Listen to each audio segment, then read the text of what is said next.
Hello, my name is Danny Vilmer, and today I will be talking to you about anime. I started watching anime when my brother introduced it to me when I was 12 years old. Um, at the time, I was hooked by its cool art style, fighting scenes, and a main character who, like in most children's shows, would not kill. As I continued to watch, more and more seasons came out, and I realized that the show had a darker side to it.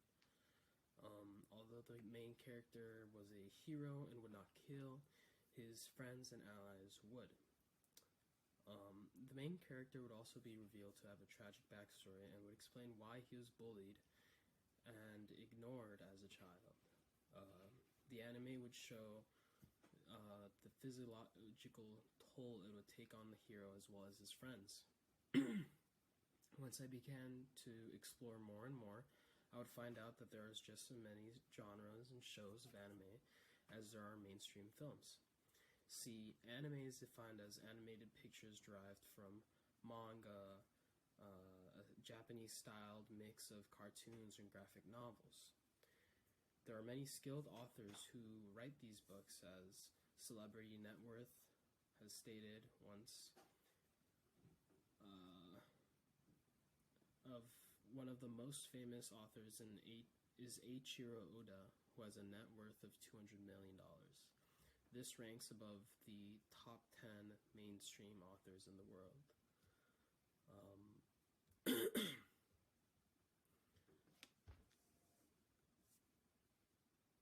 Anime is simply a way to animate the hand-drawn work that is put into manga. I loved every show, and I could not consume anime at a faster pace. Once I had consumed a certain amount, I wanted to start sharing how beautiful anime was with my friends. As I set out to tell my friends, I started to encounter an issue. There's a lot of prejudice against anime. See, it was hard because it was hand drawn, and a lot of people assume that it's a children's show because a lot of cartoons. You don't really see a lot of adult cartoons out there, and I don't know. People assumed that anime was for children. And also, there are a lot of videos around online showing enthusiasts of the anime community going over the top.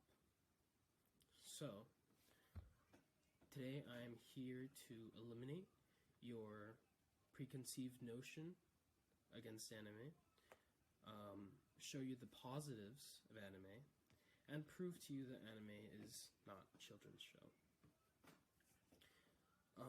The prejudice against anime is simply that it's a children's show, and it stems from the ignorance of our society, as we have deemed cartoons as something that is inherently immature. As Halsall, the author for the Anime Revelation, wrote, in America, almost all animation is written and produced for children. In Japan, everyone watches anime. End quote. This prejudice has been deeply rooted in our society because we have watched cartoons as children, and as we grew up, we learned that it was socially acceptable to move on to live action films. Let me show you an anime that will change your mind. I want to talk to you about Made in the Abyss. Now, Made in the Abyss, as you can see, it looks a bit childish. The characters are small and cute, and there's fluffy animal, and the font looks cute. But I can assure you that it is quite the opposite. So, the summary of Made in the Abyss is that it is set in the edge of the abyss, a giant hole in the middle of the world that nobody really knows how far down it goes.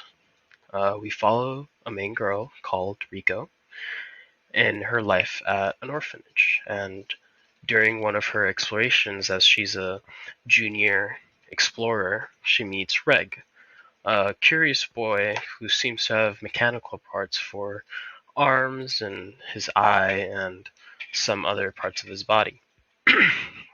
One day, her mother, apparently an incredible explorer, has sent back uh, her whistle, which is kind of like her remains, and with it a letter telling Rico to come meet her down in the bottom layer of the abyss.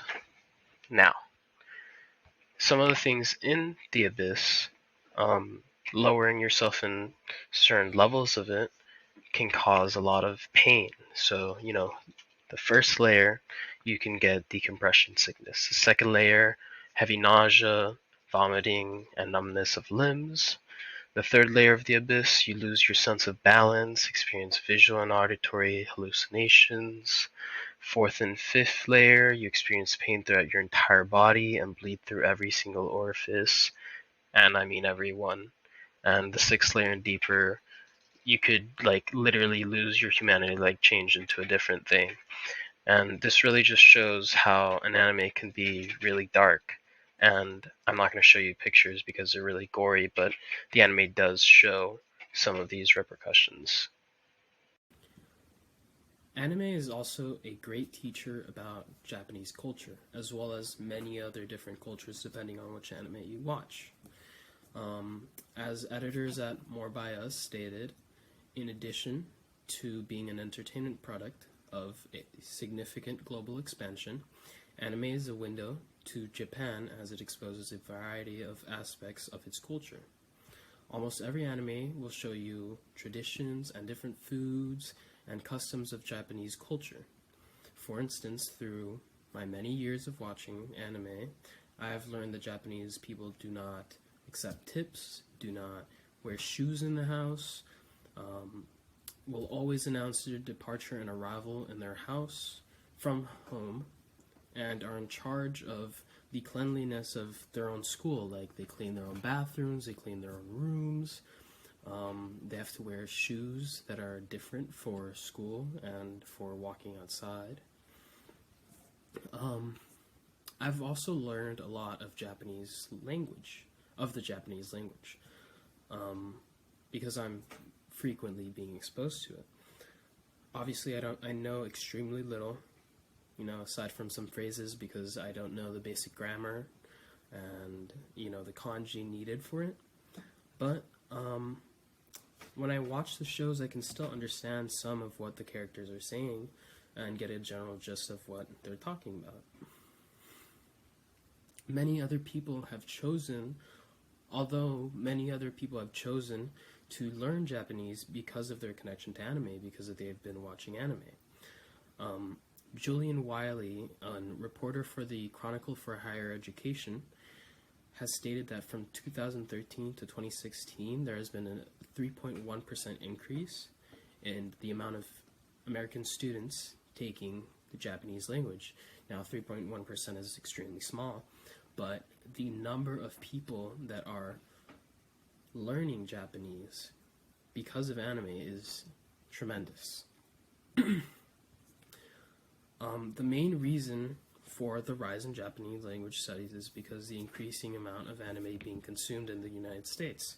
The United States is basically Japan's number one customer when it comes to anime.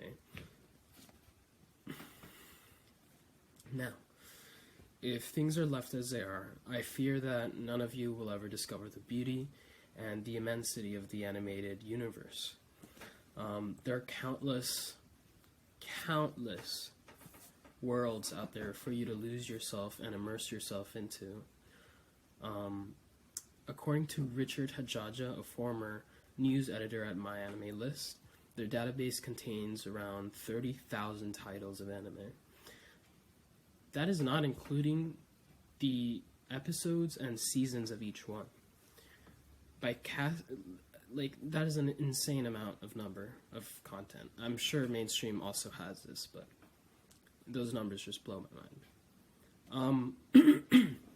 By casting away this preconceived notion that anime is for children, I honestly believe that you really enjoy exploring the anime world. I want you guys, once this video ends, to go onto your Netflix or Hulu account and just browse the animes they have in their libraries. Find something that you think is interesting, grab your favorite snack and your favorite person, and just click play. I hope I have changed your mind, your view on anime, and I really hope you enjoy watching it.